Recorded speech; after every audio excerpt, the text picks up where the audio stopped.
Shalom Kulam. I'm Adam Wasser from Crown Heights, Brooklyn, and welcome.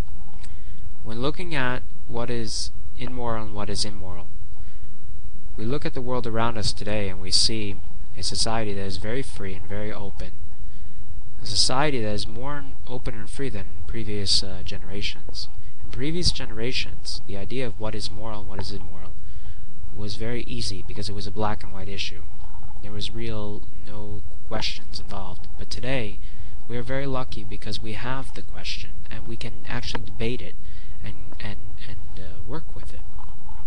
For me, when looking at the world around us and trying to figure out what is moral and what is immoral, I look at the Torah, I look at the different stories of the Bible and the different characters.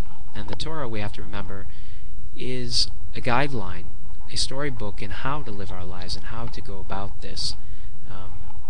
We have 613 laws in the Jewish Torah, in the idea that there are 613 laws that the Jewish people must follow. There are 7 laws of the Noah laws, the laws that the non-Jews must follow. And following these laws and understanding them, we look at the Torah, we look at the stories of Abraham, Isaac, and Jacob, of Sarah, Leah, and Rachel, in understanding how to go about these laws. So here's the question. What is immoral and what is moral? In Judaism, for a woman to cover her hair, for a woman to wear a kerchief, when a woman is married, a Jewish woman, she covers her hair with a tichel, with a babushka, with a shadel, wig, something that covers her hair. The idea behind this is that everyone should know that she's married and she's a married woman, so a man who's not married isn't going to come up to her and try to seduce her.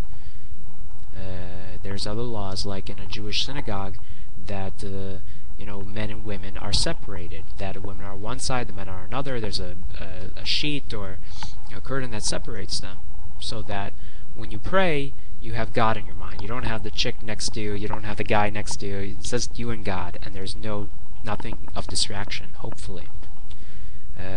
There's other things, that how we dress. A guy will dress from the shoulder, from from the ankles to the elbows. This way, he is not showing much of his flesh. A woman will from her elbows to her knees. And what's the idea behind this? Because you're there for your husband, you're there for your wife.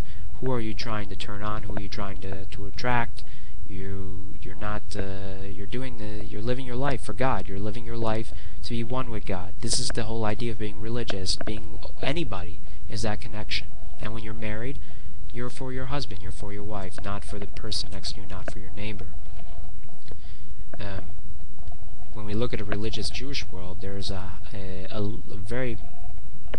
there's divorce, but it's minute compared to the rest of the world, and many reasons because of this modesty, because of the idea that we don't try to live our lives in a provocative sexual way. We try to live our lives in a more humble and proper way, and modesty plays a lot with that.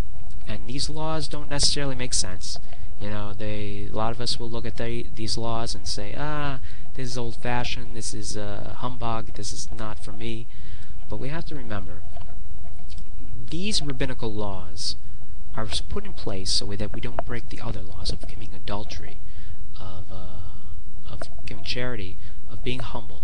Because let's face it, when we are being sexy, when we are presenting ourselves in a I'm good looking, I'm all this, we lose track of what is important, what is appropriate. And many times the people that come towards us are not the people that are actually our friends. They are actually the people that are attracted to our physical part of ourselves, but not our actual selves. The Torah is not simple to understand, and these laws are not simple. I'm giving you to them in a simple format. But ultimately, the rabbis of ancient times, of Babylon, sat down and spent their time thinking about these things and how to put them together.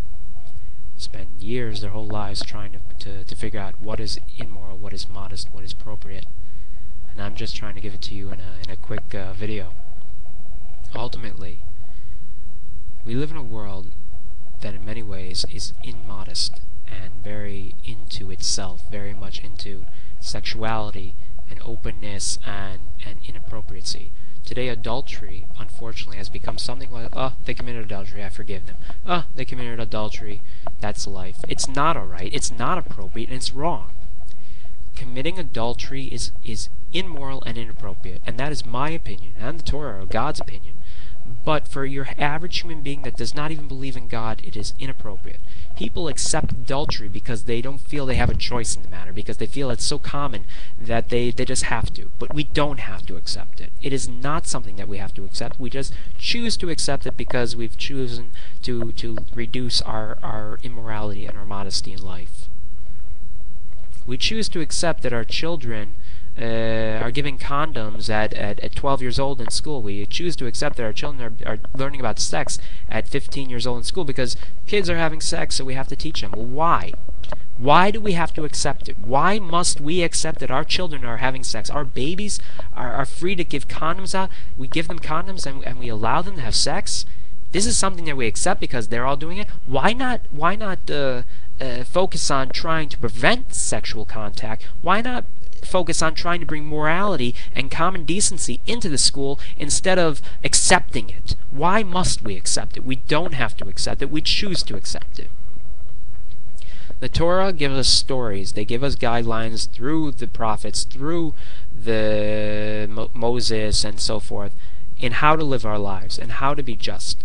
Yes, being wealthy, having money is a blessing, but at the same time it is a curse because it allows ourselves to say we want the money, so we're going to walk away from the immorality because it's easy, because we want the money, we want the freedom. Yes, we live in America and there's a depression, there's a problem going on, but no matter what, we are still a wealthy country. We are walking away from immorality because we are so attracted to the freedom and freedom. We don't have to live in a world that is immoral. We don't have to live.